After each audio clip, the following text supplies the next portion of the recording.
It's price list time. Simple price list with an image on the top, description, and a small list of different variations of the product.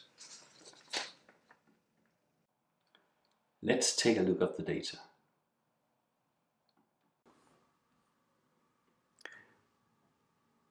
Here it is. And we have our columns and our rows. And the header up here is the one that you use for position the merge into the design. Another thing that you should take a look at is the GRP column here. You can see a lot of them has the same value. Around here they are shifting from 11,420 to 11,430. This means actually that these records actually are the same product but in different kind of variation, and you can see that the way it's doing it is the same, that everything with the same value here are basically the same product, and we will use this column to group the data together. Let's start by creating the project settings, and the project settings is where we connect data source, images and design. The live merge and most of the other Cacidi products can be found in the window menu. So if you go to the window menu and select Cacidi Extreme, there are two ways that you can get into the projects when you want to create one. You can use the quick button down here, show the project settings, or you can use the flyout menu and choose project settings here. It's the same thing, same place you come into, and what we will do is create a new project here. So I simply go up and say I would like a new one, and this could be prices, and I'll say OK to that. I will select the data source that we saw before in the numbers, press my refresh button here, and it will load the data source into memory and show you all the header fields of the file. I'll select that one, the item number for both the item field, ID field, and for the list field. The date field, we'll skip that for now, but the group field is actually quite important, and we will choose this one to say to the system, please take everything that has the same grouping number and skip number 2 and number 3 and number 4 of the same record, so it will be grouped within the design. The next thing you will do is to take information that you need to use in your design. So the first thing I will do is I will take the item number, and then I will take the dimension, which is the size.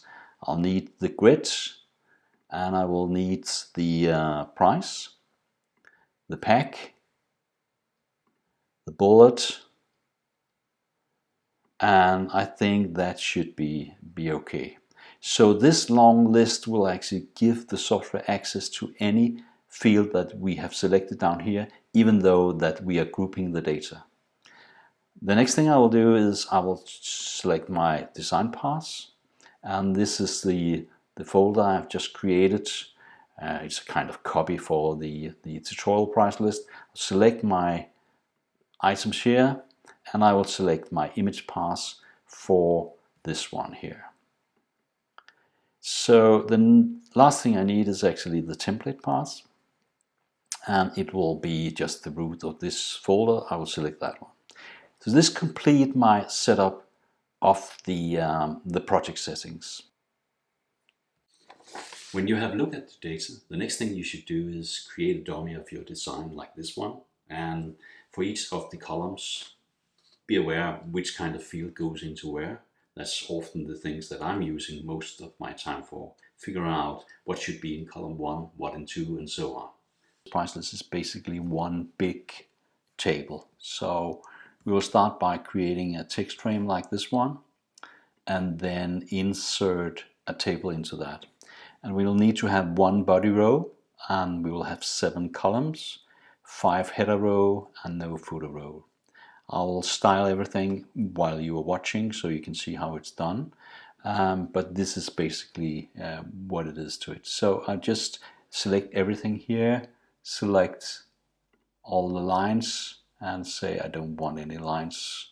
This one, this should be 0, and I'm happy with that.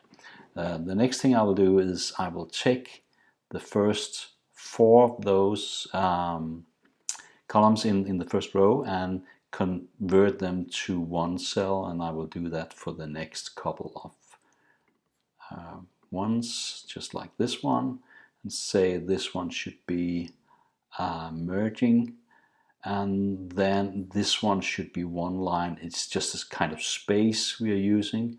All these should be one design, one cell, merge these two.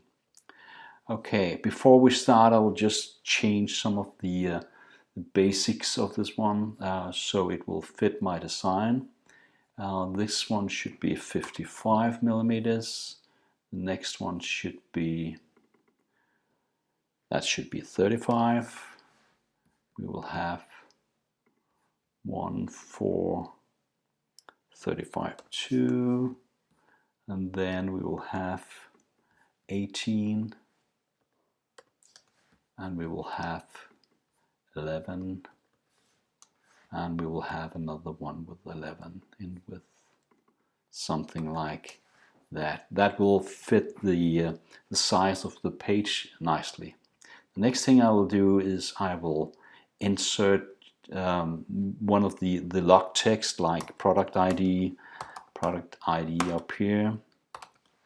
I know actually that most of my fonts should be 10 point, and it should be the light version, so I'll just do that from start.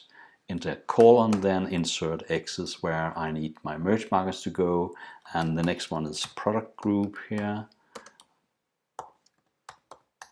colon, then some X's, and I will have the name here, and I will have my type.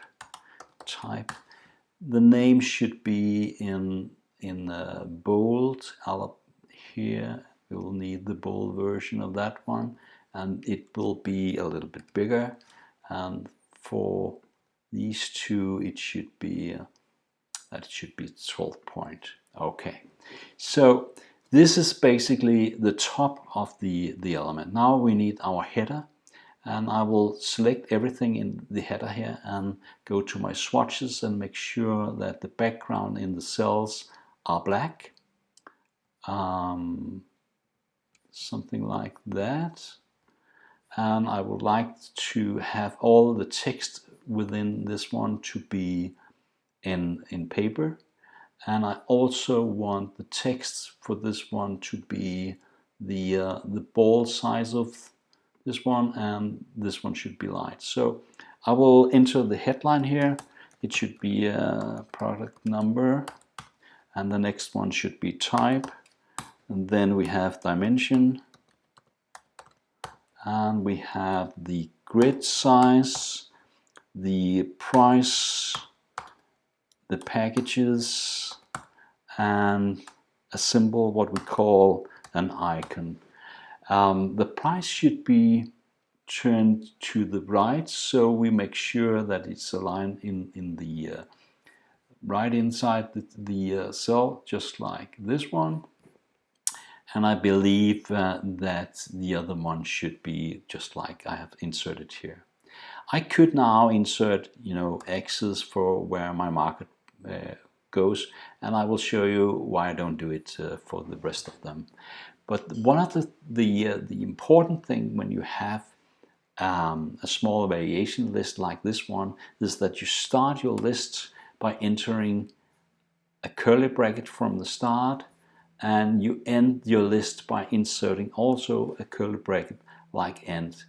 It tells Extreme and Live Merge that it will continue this line until that doesn't have any more collected data for it, and meaning that of course it will use what we have as the grouping information. So let's start inserting some merge markers. I'll go to Extreme, and I will take button number 4 down here, and here I have a list of all the merge fields that I need. So in this field I will insert my item number. The next one, the type, should go here. The dimension should be the size, the grid should be grid, the price should be price, the pack should be pack, and we do have an icon here. We call it bullets within the data. So up here we have the product ID, the group naming, and the name goes in here in a bigger size, and the type also goes in here. The last thing I need to do is to insert my image, and I will start by simply creating an image frame, the size I like it, and then I can insert and merge marker for that one, and that would be my image 1 here. The next thing I will do is make sure that the image will be scaled within the frame, and I can't use the standard InDesign way of doing it because they're grayed out, simply because the frame is now empty. But I will go to my fifth bottom here, the frame settings panel, and use Cacidi style scaling. And you're allowed to do it to scale the elements here like that. So I simply click on this one and say it should be scaled within the frame, and it should be centered. You can also have the settings for it. Now I'm happy with that. I'll simply cut it, and I will insert it into the box just like this one. And it's, for my sake, I think it look okay. Now, and I will say this is my design. I'll make my box the same size as the page, something like that, and I will save this design. Simply save it here, and I will save it as a table design, something like that, and I will say OK to that. We have now saved the design and are ready to use it. Let's test it.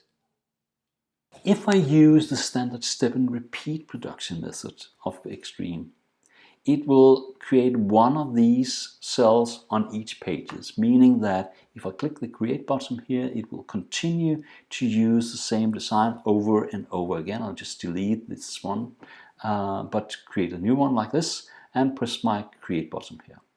It will have one element on each page. I will stop it in a second, something like that.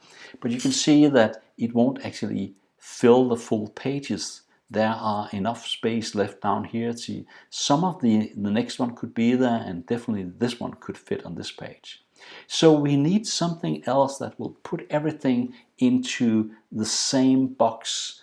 The first one or the next one and so on, it will continue by one big element within the flow of text boxes. And I will show you how to do that.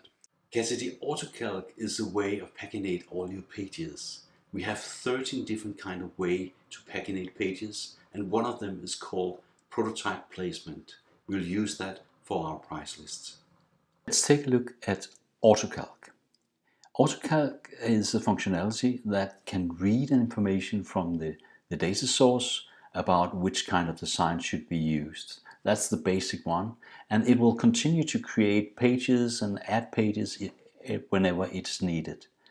Autocalc can be found in bottom number 2 and some of the settings in bottom number 4. In bottom number 2 you have the ability to first of all set up your grid if you need one. In this case we don't need a grid, we have one by one, that's sufficient.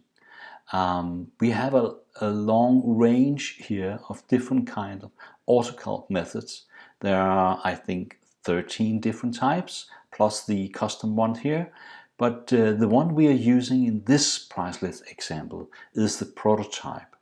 The prototype type of Autocalc is a way that it will take everything that's within a text frame, merge data into it, then copy the contents of it into a text frame that will run from pages to pages to pages. So that's the way we want to produce this one, often booked for price list, but also for books and manuals and stuff like that doesn't have a fixed size on the page, but can continue to multiple pages. So this is the one we're using.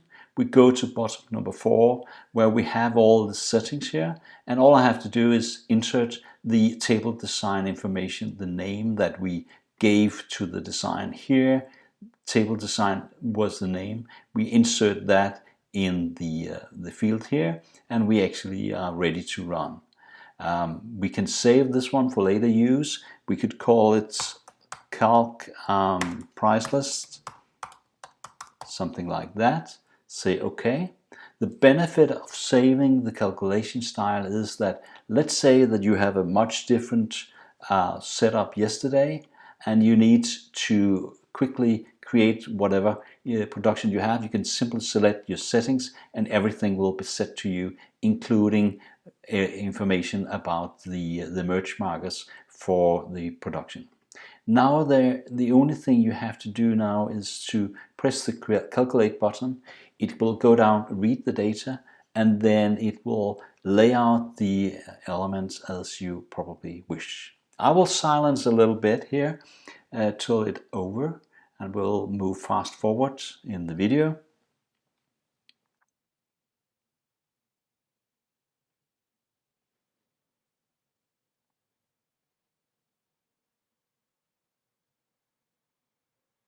It's finished now, and we can see the more than 40 pages running from pages to pages.